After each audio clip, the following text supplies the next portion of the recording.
ನಮ್ಮ RTO ಜೈಸಿ ಸಾಬ್ರು ಚಪ್ಪಲಿ ಚಪ್ಪಲಿ ತೊಗೋಬೇಕಂತೇಳಿ ಒಂದು ಜೊತೆ ಚಪ್ಪಲಿ ಕೊಡಪ್ಪ ಅಂತ ಕೇಳಿದ್ರು. ಅವ ಒಂದು ಜೊತೆ ಮುಂದಾಕಿ ತೊಗೊಳ್ರಿ ಸರ್, ನಿಮ್ಮ ಮಕ್ಕಕ್ಕೆ ಭಾಳ ಚಂದ ಒಪ್ಪುತ್ತಾವೆ ಇವು. ಅವ್ರು ಅನ್ನೋದಾಗಂದ್ರಿ.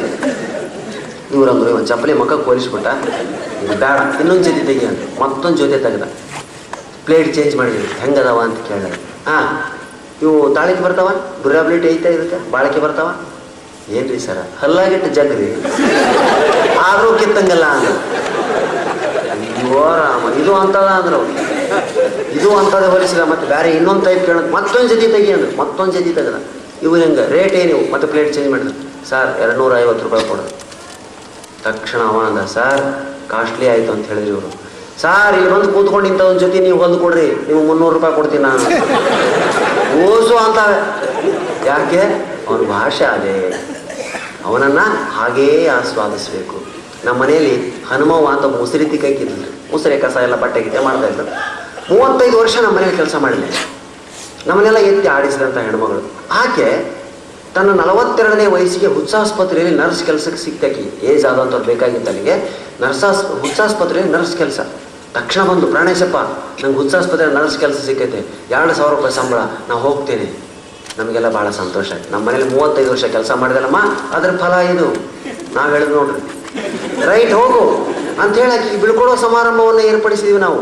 ಸೀರೆ ತಂದ್ವಿ, ಹೂವು ತಂದ್ವಿ, ಸ್ವೀಟ್ ತಂದ್ವಿ, ಚೆನ್ನಾಗಿ ಊಟ ಮಾಡಿಸಿ, ಸೀರೆ ಉಡಿಸಿ, ಹೂವು ಮುಡಿಸಿ ಆಕಿನ ಬೀಳ್ಕೊಡೋ ಸಮಾರಂಭ ಜೊತೆಗೆ ನಿಂತು ಫೋಟೋ ತೆಗೆಸಿದ್ವಿ. ಯಾಕಂದರೆ ನಮ್ಮನ್ನೆಲ್ಲ ಎತ್ತಿ ಆಡಿಸಿದಂಥ ಹೆಣ್ಮಗಳಾಕಿ.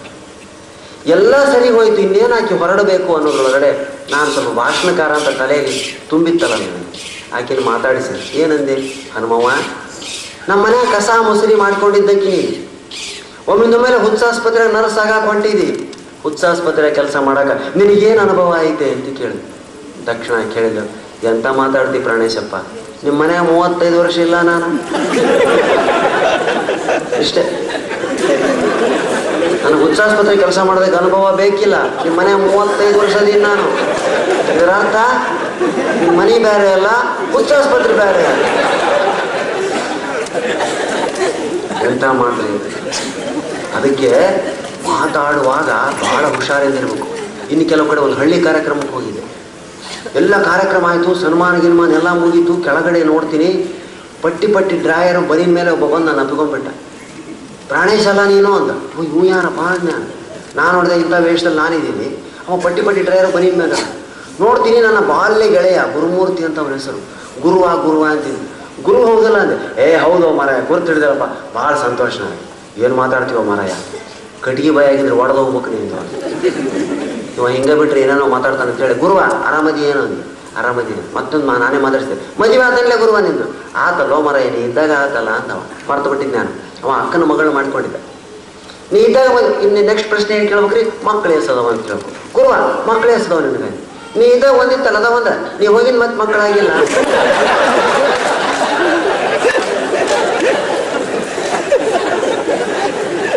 ಯಾಕಾರ ಮಾತಾಡ್ಸಿದ್ದೀನಪ್ಪ ಇವನು ಅನ್ಸ್ಬಿಟ್ಟಿರ್ತಾರೆ.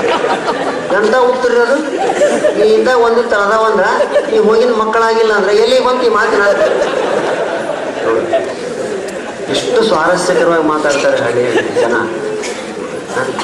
ಬಸ್ಸಲ್ಲಿ ಯುವಕರು ಮುದುಕರಿಗೆ ಸೀಟ್ ಬಿಟ್ಟು ಕೊಡೋದಿಲ್ಲ. ಒಬ್ಬ ಯುವಕ ಹಾಗೇ ಕೂತಿದ್ದ, ಒಬ್ಬ ಮುದುಕ ಹಿಂದೆ ಬಂದಿಂತ ಕೇಳಿದೆ, ಸೀಟ್ ಬಿಟ್ಟು ಕೊಡು ಅಂತ ಕೇಳಲ್ಲ ಮುದುಕ. ವಚನದಲ್ಲಿ ಪ್ರಶ್ನೆಯನ್ನು ಹಾಕಿದೆ, ಏನು? ದಯಬೇಕು ಸಕಲ ಜೀವಗಳಲ್ಲಿ, ದಯಬೇಕು ಸಕಲ ಪ್ರಾಣಿಗಳಲ್ಲಿ, ದಯವೇ ಧರ್ಮದ ಮೂಲವಯ್ಯ ಅಂದ. ಅವನು ಸೀಟ್ ಬಿಟ್ಟು ಹೇಳ್ತಾನೆ, ನನಗೆ ಚೇರ್ ಕೊಡ್ತಾನೆ ಅಂತ ತಿಳ್ಕೊಂಡಿದ್ದೇವ. ಅವನು ಬಿಡ್ಲಿಲ್ರಿ. ಅವ ಇನ್ನೊಂದು ವಚನ ಹೇಳ್ದ ಹುಡುಗ, ಏನು? ಎಮ್ಮ ಚಿಂತೆ ಎಮಗೆ ಸಾಕಯ್ಯ, ಪರರ ಚಿಂತೆ ನಮಗೇಕೆ ಬೇಕಯ್ಯ ಅಂದ. ನೋಡ್ರಿ ಎಂಥ ಉತ್ತರದು. ಈ ಚುಟುಕು ಸಾಹಿತ್ಯ ಅಂತ ಬಂದಿದೆ ನೋಡಿ ಇವತ್ತು, ಭಾಳ ವಂಡರ್ಫುಲ್. ಇದರಲ್ಲಿ ಡುಂಡಿರಾಜರು ಭಾಳ ಶ್ರೇಷ್ಠ. ಆ ಮಾತು ಬೇರೆ. ಜರಗನಹಳ್ಳಿ ಶಿವಶಂಕರ್, BR ಲಕ್ಷ್ಮಣರು ಭಾಳ ಸ್ವಾರಸ್ಯವಾಗಿ ಬರೀತಾರೆ. ವಿಶೇಷವಾಗಿ ಡುಂಡಿರಾಜರು ನನ್ನ ಆತ್ಮೀಯ ಸ್ನೇಹಿತರು ಹೌದು, ನನ್ನ ಮೆಚ್ಚಿನ ಕವಿಯೂ ಹೌದು. ಅವ್ರನ್ನ ಬರೀತಾರೆ ನೋಡಿ, ನಾವು ಸತ್ತ ಮೇಲೆ ದೆವ್ವ ಭೂತ ಆಗ್ತೇವೆ ಅಂತ ಹೇಳಿ ನಮಗೆ ಶ್ರಾದ್ದ ಕರ್ಮಗಳನ್ನ ಮಾಡ್ತಾರೆ. ಹೌದಾ? ನಾವು ಭೂತ ಆಗಬಾರ್ದು ಅಂತ. ಶ್ರಾದ್ದ ಕರ್ಮಗಳನ್ನ ಮಾಡಿದರೂ ನಾವು ಭೂತ ಆಗ್ತೇವೆ. ಹೇಗೆ? ಅಪರ ಕರ್ಮಗಳ ಮಾಡಿದರೂ ಸಹ ಗೋಕರ್ಣದಲ್ಲಿ, ಅಪರ ಕರ್ಮಗಳ ಮಾಡಿದರೂ ಸಹ ಗೋಕರ್ಣದಲ್ಲಿ, ಸತ್ತ ಎಂದರೆ ಭೂತವಾಗುತ್ತಾನೆ ವ್ಯಾಕರಣದಲ್ಲಿ. ಎಷ್ಟು ವಂಡರ್ಫುಲ್. ಹೌದಾ? ಜರಗನಹಳ್ಳಿ ಶಿವಶಂಕರ ಬರೀತಾರೆ ಹುಡುಗಿ ಬಗ್ಗೆ. ಹುಡುಗಿ ನಿನ್ನ ಮುಖ ಸೇಬು, ನಿನ್ನ ಮುಖ ಸೇಬು, ಆದರೆ ಮೊಡವೆಗಳಾಗಿ ಅದು ಸೀತಾಫಲ. ಎರಡೇ ಲೈನ್. ಚಂದ್ರಶೇಖರ್ ಪಾಟೀಲ್ ಅಂತ ನಮ್ಮ ಕಡೆ ಒಬ್ರು ಇದ್ದಾರೆ, ಅವ್ರು ಎರಡಲ್ಲೇ ಬರ್ತೀರಿ. ಏನು? ಈಕೆ ಓಕೆ, ಆಕೆ ಜೋಕೆ. ಎರಡೇ ಲೈನ್. ಆಶ್ರಮ ಬಿಟ್ಟು ಹೋಗೋ ಮುಂದೆ ಲಕ್ಷ್ಮಣ ಗೆರಿ ಹೇಳ್ದ. ಆಶ್ರಮ ಬಿಟ್ಟು ಹೋಗೋ ಮುಂದೆ ಲಕ್ಷ್ಮಣ ಸೀತಾನ ಸಲುವಾಗಿ ಗೆರಿ ಹೇಳ್ದ. ಲಕ್ಷ್ಮಣ ರೇಖೆ ಅಂತ ಹೇಳ್ತಾರೆ ನೋಡ್ರಿ. ಸೀತಾ ಹೊರಗೆ ಬರಬಾರ್ದು ಅಂತ ಲಕ್ಷ್ಮಣ ಗೆರಿ ಹೇಳ್ದ. ಆಮೇಲೆ ಬಂದ ರಾವಣ ಲೈನ್ ಹೊಡೆದ. ವಾಹ್, ಎಷ್ಟು ಸ್ವಾರಸ್ಯಕರವಾಗಿ. ಒಂದಂತಲೇ ಯಾರೋ ಮ್ಯಾಲಿಂದ ಉಗುಳಾಕತ್ತಿದ್ರು, ನನಗೆ ಸಿಡಿತು. ನೋಡಿದೆ, ಏನು ಹೇಳಿದೆ ಅವ್ರಿಗೆ? ಸ್ವಲ್ಪ ನೋಡಿ ಉಗುಳ್ರಿ ಅಂದೆ. ಅವ್ರು ನೋಡಿದ್ರು, ಉಗುಳಿದ್ರು. ಎರಡೆರಡು ಲೈನಲ್ಲಿ ಎಷ್ಟು ಸ್ವಾರಸ್ಯಕರವಾಗಿ ನಮಗೆ ಸಾಹಿತ್ಯವನ್ನು ಕೊಡ್ತೇವೆ. ಇವತ್ತು ದೀರ್ಘವಾಗಿ ಓದುವಂಥ ಅಭ್ಯಾಸ ನಮಗೆ ತಪ್ಪು ಹೋಗಿದೆ ಬಿಕಾಸ್ ಆಫ್ ಟಿವಿಸ್. ಪುಸ್ತಕಗಳನ್ನ ಓದ್ತಾ ಇಲ್ಲ ಇವತ್ತು ನಾವು. 4 ಸರ್ಕಲ್ ಸೇರೋ ಜಗದೊಳಗೆ ಒಂದು ಜೊತೆ ಚಪ್ಪಲಿ, ಒಂದು ಪುಸ್ತಕ ಇಟ್ಟು ಬರ್ರಿ. ಅರ್ಧ ತಾಸು ಬಿಟ್ಟು ಹೋಗಿ ನೋಡ್ರಿ ನೀವು, ಚಪ್ಪಲಿ ಒಯ್ದಿರ್ತಾರೆ, ಪುಸ್ತಕ ಅಲ್ಲೇ ಇರ್ತದೆ. ಯಾರು ಮುಟ್ಟಿಲ್ಲ. ಎಲ್ಲರೂ ಟಿವಿ ಮುಂದೆ. ಇವತ್ತು ಪುಸ್ತಕ ಸಂಸ್ಕೃತಿಯೇ ಮರೆ ಆಗ್ತಾ ಇದೆ. ಲೈಬ್ರರಿಗಳಿಗೆ ಹೋಗ್ತಾ ಇಲ್ಲ ಜನ. ಸಿನಿಮಾ ಟಾಕೀಸ್ಗಳಿಗೆ ಕೂಡ ಹೋಗ್ತಾ ಇಲ್ಲ. ಅವು ಕಲ್ಯಾಣ ಮಂಟಪಗಳಾಗ್ತಾ ಇದೆ, ಚೌಲ್ಟ್ರಿಗಳಾಗ್ತಾ ಇದೆ. ಒಬ್ಬ ಫೋನ್ ಮಾಡಿದ್ದು ನಾನು ಸಿನಿಮಾ ಟಾಕೀಸ್ಗೆ. ಹಲೋ ಸರ್, ಸಿನಿಮಾಗೆ ಬರ್ಬೇಕಂತ ಮಾಡಿ ನಾನು ರಿಸರ್ವೇಷನ್ ಮಾಡಿಸ್ಬೇಕಂದ್ರೆ ಏನೂ ಬೇಕಿಲ್ಲ, ಹಾಗೆ ಬನ್ನಿ. ಸರ ಶೋ ಎಷ್ಟೊತ್ತಿಗೆ ಶುರು ಅಂತ ಕೇಳಿದೆ ಅವನು. 2ನೇ ಪ್ರಶ್ನೆ, ನಿಮಗೆ ಎಷ್ಟೊತ್ತಿಗೆ ಬರೋದಕ್ಕೆ ಅನುಕೂಲ ಅಂತ ಕೇಳಿದ್ರೆ ಅವರು. ಅಂದರೆ ನೀವು ಬಂದಾಗಲೇ ಶುರು ಮಾಡ್ತೀವಿ ಅಂತ. ಇಂಥ ಪರಿಸ್ಥಿತಿ. ಟಿವಿಗಳು ಇಡೀ ನಮ್ಮ ದಿನಚರಿಯನ್ನು ಸ್ವಾರಸ್ಯಕರವಾಗಿ ಹಿಡಿದಿಟ್ಬಿಟ್ಟಿದೆ. ನಾವೆಲ್ಲೂ ಹೋಗ್ತಾ ಇಲ್ಲ. ಇಷ್ಟು ಜನ ಇವತ್ತು ಬಂದಿರೋದು, ಅದು ಸೀರಿಯಲ್ಗಳನ್ನ ಬಿಟ್ಟು ಬಂದಿರೋದು ನನಗೆ ತುಂಬ ಸಂತೋಷ ಕೊಟ್ಟಿದೆ. ಈ ಥರ ಹೊಸ ಹೊಸ ಕಾರ್ಯಕ್ರಮಗಳಿಗೆ ಬರಬೇಕು. ನಾವು ಅದಕ್ಕೆ ಯಾವಾಗಲೂ ಒಂದು ಮಾತು ಹೇಳ್ತಾ ಇರ್ತೀವಿ, ಟಿವಿ ಮುಂದೆ ಕೂಡೋರು ಎಂದು ಟಿವಿ ಒಳಗಡೆ ಬರೋದಕ್ಕೆ ಸಾಧ್ಯ ಆಗೋದಿಲ್ಲ. ಟಿವಿ ಮುಂದೆ ಕೂಡೋರು ಎಂದು ಟಿವಿ ಒಳಗಡೆ ಬರೋದಕ್ಕೆ ಸಾಧ್ಯ ಆಗೋದಿಲ್ಲ. ಟಿವಿ ಒಳಗಡೆ ನೀವು ಬರಬೇಕು ಅಂದರೆ ಟಿವಿ ಬಿಟ್ಟು ಹೊರಗೆ ಬರಬೇಕು. ಚಪ್ಪಾಳೆ. ನಾ ಹೇಳ್ತೀನಿ, ಏನು ಪ್ರಾಬ್ಲಮ್ ಇಲ್ಲ. ಎಷ್ಟು ಸ್ವಾರಸ್ಯಕರವಾಗಿದೆ. 300-400 ಪುಟಗಳ ಕಾದಂಬರಿಯನ್ನು ಓದೋದಕ್ಕೆ ಯಾರಿಗೂ ಪುರ್ಸೊತ್ತಿಲ್ಲ. ಹೋಯ್ತು ಭೈರಪ್ಪ, ಕಾರಂತರು, ಬೇಂದ್ರೆಯವ್ರನ್ನ ಓದೋಂಥ ಜನಾನಯ ಹೋಗ್ಬಿಡ್ತು. ಡಿಟೇಲ್ ಬರೀತಾ ಇದ್ರು ಭೈರಪ್ಪನವರು. ಅನುಪಮ ನಿರಂಜನ್ ಕಾದಂಬರಿ ಬರೀತಾ ಇದ್ರು. ಎಷ್ಟು ಡಿಟೇಲ್. 350 ಪುಟಗಳ ಒಂದು ಕಾದಂಬರಿ ಇದೆ, ಸ್ನೇಹ ಪಲ್ಲವಿ ಅಂತ.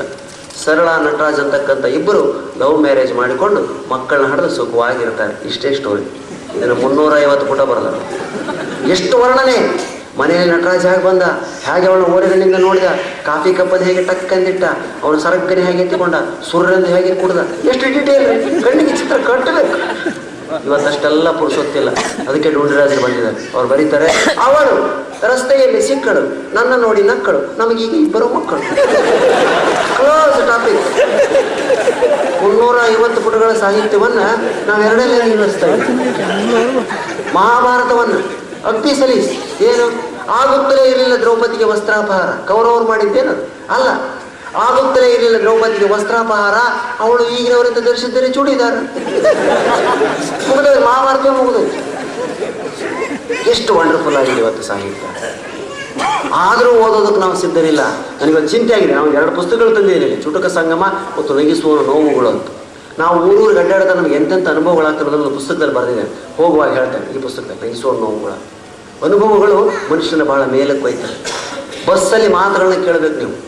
ನಮ್ಮ ಕಡೆ ಬಸ್ಗಳು ಬಂದು ನಿಂತರೆ ಒಬ್ಬ ಫಾರಿನರ್, ಹಂಪಿ ನೋಡೋದಕ್ಕೆ ಬಂದಂಥ ಒಬ್ಬ ಫಾರಿನರು ಬಸ್ಗಳನ್ನ ನೋಡಿದಂತೆ, ಇಂಡಿಯಾದಲ್ಲಿ ಬಸ್ಗಳಲ್ಲ, ಅವು ವಾಷಿಂಗ್ ಮಷಿನ್ಗಳು ಅಂದ.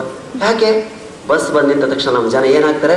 ಟೋಪಿ ಹಾಕ್ತಾರೆ, ಕರ್ಚೀಫ್ ಹಾಕ್ತಾರೆ, ಹೆಗಲ ಮೇಲೆ ಟವೆಲ್ ಹಾಕ್ತಾರೆ, ಪೈಜಾಮ ಬಿಚ್ಚ ಹಾಕ್ತಾರೆ, ಸೀಟ್ ರಿಸರ್ವೇಷನ್ಗೋಸ್ಕರ. ಅವ್ನು ಬಟ್ಟೆ ಹಾಕೋದು ನೋಡಿ, ಇದು ವಾಷಿಂಗ್ ಮಷಿನ್ ಇರಬೇಕು ಅನ್ಕೊಂಡ.